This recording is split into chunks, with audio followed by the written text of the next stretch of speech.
Bismillahirrahmanirrahim. Bismillahirrahmanirrahim. Alhamdulillahirabbil alamin. Wassalatu wassalamu ala asyrafil anbiya'i wal mursalin wa ala alihi washabbihi ajmain. Dalam misi kami yang ke-6, untuk pertama menyantuni pelajar-pelajar tadabbur online di mana-mana tempat yang kita dah pergi ke Pulau Pinang, ke Terengganu, ke Melaka, ke Bahau Negeri Sembilan, ke Bota Perak, dan di sekitar Selangor, di Beranang, di Gombak, di Sungai Buloh, di PJ. Dan ini kali pertama kita buat misi ziarah pelajar online di Kuantan. Kita berkenalan, bermesra dengan golongan asnaf yang merupakan antara penyebab ramai manusia masuk neraka, iaitu tidak menyantuni orang-orang miskin. Bahkan Allah sebut dalam Quran, antara sebab utama manusia masuk neraka ialah jawab ahli neraka sebab mereka masuk neraka ialah walam naku nut'imu al-masakin, sebab kami tidak memberi makan kepada orang miskin. Jadi misi utama kami ini ialah pertama nak menyantuni pelajar-pelajar tadabbur online yang kita tak pernah jumpa. Kita nak berkenalan dengan mereka sebab tujuan kita diciptakan sebagaimana Allah sebut dalam surah Al-Hujurat, lita'arafu, supaya kita semua ni saling berkenalan. Dijadikan lelaki perempuan, berbagai bangsa, berbagai kaum, berbagai puak, tujuannya untuk berkenalan. Jadi kita nak laksanakan apa yang kita faham daripada Al-Quran, iaitu kita berjalan ke merata tempat walaupun jauh untuk melaksanakan misi tujuan kita diciptakan untuk kita berkenalan, berukhuwah. Kemudian yang kedua, misi kita ialah untuk menggerakkan pelajar-pelajar tadabbur online yang dah tadabbur Al-Quran supaya mereka juga menyantuni orang miskin ataupun golongan asnaf yang ada sekitar mereka. Dan Alhamdulillah sejak kita lancarkan ejen Ghulam, iaitu kita minta setiap pelajar yang ada di mana-mana mencari asnaf di kawasan mereka. Alhamdulillah sehingga sekarang dah hampir 100 keluarga asnaf kita dapat maklumat daripada ejen di Perak, di Penang, di Terengganu, di Johor, di Negeri Sembilan, di Melaka. Dan step kedua, bila ejen tu dah bagi maklumat, kita pun pergi ziarah keluarga asnaf tu bersama ejen pelajar kita, dan kita bagi bantuan, bagi tazkirah. Kemudian step yang ketiga, kita akan cari guru-guru. Keutamaan kita bukan bagi material, keutamaan kita ialah memberi yang lebih mahal daripada material kepada golongan asnaf yang sekian lama terbiar dari sudut ilmu. Tidak ada mereka yang, pertama, jarang yang menyantuni mereka dari segi bantuan material, dan yang paling besar ialah tidak ada mereka yang menyantuni golongan asnaf untuk memberi ilmu, untuk membimbing mereka supaya kenal Tuhan dan supaya mereka hidup bahagia di dunia dan di akhirat. Walaupun dalam keadaan dhaif, kemiskinan harta, tapi bila mereka kenal Allah, mereka akan bahagia. Iaitu yang tidak ada sama ada dalam bentuk individu ataupun NGO yang pergi ke rumah asnaf untuk menyampaikan ilmu. Jadi setelah kita kumpul maklumat daripada ejen pelajar kita, step kedua kita pergi ziarah, berkenalan. Step ketiga, kita akan cari guru-guru, sama ada daripada pelajar tadabbur online kita ataupun guru-guru yang ada di sekitar, untuk datang mengajar agama di rumah asnaf secara percuma. Dan ini kita dah buat di sekitar PJ, di sekitar Gombak, Selangor, dan kita mula dah di Perak melalui Ustaz Hafiz, dan juga di Bahau kita dah mula, dan juga di Beranang kita dah mula hantar guru-guru kita pergi mengajar rumah asnaf. Itu step ketiga. Dan ada pemantauan, kita akan pastikan mereka akhirnya daripada tak kenal Tuhan, kenal Tuhan. Akhirnya daripada tak solat, solat. Akhirnya daripada membuka aurat, tutup aurat. Akhirnya daripada tak pernah baca Quran, tak boleh baca Quran dan dapat baca Quran. Daripada tak faham apa-apa Al-Quran, akhirnya mereka faham, mereka belajar. Itu target kita. Yang penting, akhirnya mereka menjadi ahli syurga. Dan kita mintalah kepada semua pelajar-pelajar kita yang mendengar ni, tolong. Tolong siapa ni? Tolong diri sendiri. Bila kita buat baik pada orang, khususnya golongan asnaf, sebenarnya kita sedang berbuat baik pada diri kita sendiri. Berapa lama kita kedekut untuk buat baik pada diri kita sendiri. Kita ada masa, kita ada tenaga, mungkin kita ada kewangan, dan orang miskin pun tak jauh, ada sekitar kampung kita, taman kita, tapi kita kedekut masa, kedekut tenaga, kedekut wang ringgit untuk buat baik pada diri kita sendiri. Bila kita bantu orang miskin, sebenarnya percayalah, yang paling banyak dapat manfaat ialah kita sendiri. Orang miskin dapat 50%, kita dapat 100%. Jadi bila kita berfikir macam tu, buat baik pada orang, sebenarnya buat baik pada diri kita, kita tak akan buang masa. Ada masa je kita akan usahakan. Bila dapat maklumat, maklum pada kita, kita akan ziarah. Kita bukan cakap kosong. Bukan kata kita minta pelajar cari asnaf, kita diam tak. Dah berapa banyak kita dapat maklumat dan kita dah mula ziarah, kita mula bergerak dan kita mula atur kelas untuk golongan asnaf. Jadi ini kita datang ke Kuantan, semalam kita dah ziarah 2 keluarga asnaf, alhamdulillah, dan kita akan aturkan untuk mereka ikut kelas tadabbur online dan juga untuk guru mengajar Quran dan fardhu ta'in kepada mereka di rumah mereka secara percuma. Dan pagi ni kita akan sambung lagi ziarah kita ke rumah asnaf. Ada satu keluarga OKU yang anak dia 5 orang, semuanya anak istimewa. Kita nak santuni mereka dan kita nak insya-Allah mereka bersama kita menjadi orang yang memahami Al-Quran dan orang yang bahagia dunia dan akhirat.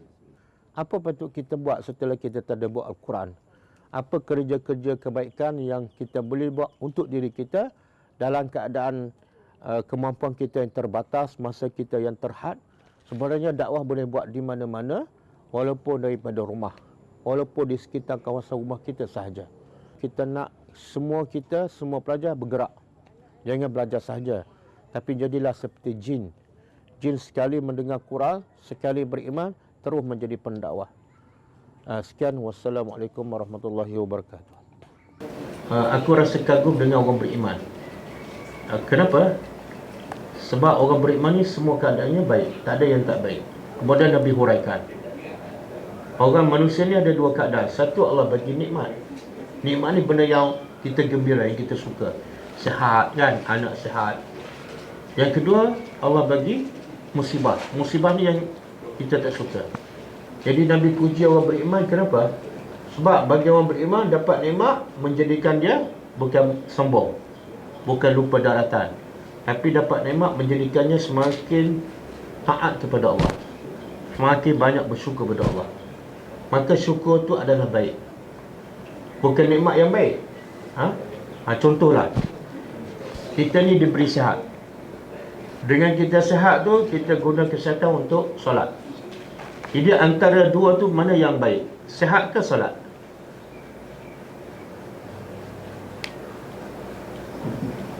Yang mana lebih baik? Solat ke sihat? Solat lah. Sihat sebenarnya bukan nikmat. Sebab berapa ramai yang sihat tapi tak solat, kan? Ketika itu sihat ni menjadi musibah. Sebab dengan sihat dia tak bersyukur pada Allah. Sebab itulah nikmat yang sebenar ialah apa kita buat dengan nikmat tu. Kalau dengan nikmat kita solat, kita bersyukur pada Allah, barulah nikmat tu jadi nikmat. Kemudian yang kedua, Nabi kata bila orang tu diberi musibah, contoh macam ni lah, anak 4 orang, OKU 5 orang kan, maka Nabi puji orang beriman. Kenapa? Bila diberi musibah, dia redha, dia sabar.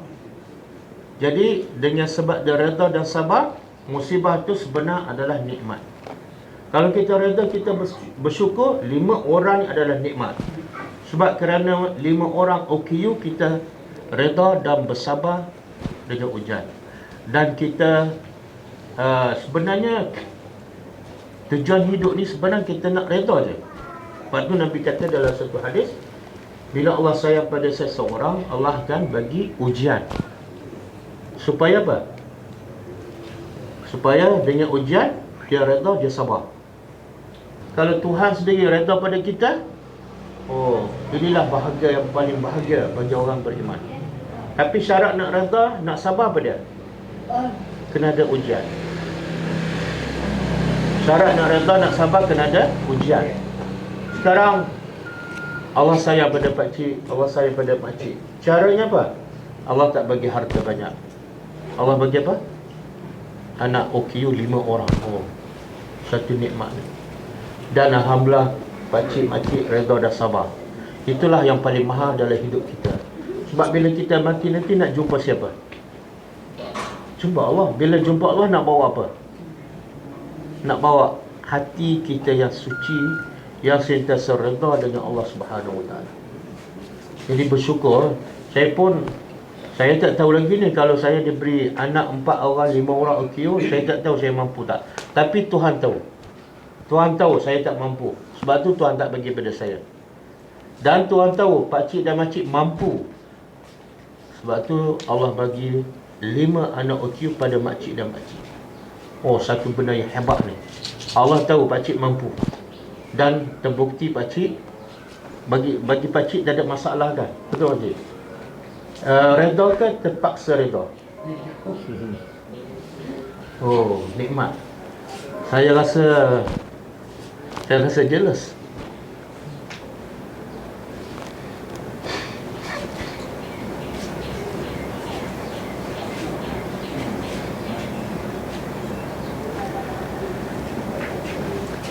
Satu benda yang besar ni.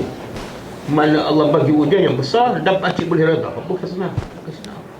Kadang-kadang Allah bagi ujian satu anak je OKU dia tak redha. Kan? Dia mengamuk, dia hantar rumah orang kan. Oh, bagi saya satu nikmat yang besar. Anugerah yang Allah bagi pada pakcik dan makcik. Sehingga boleh redha dengan 5 anak OKU.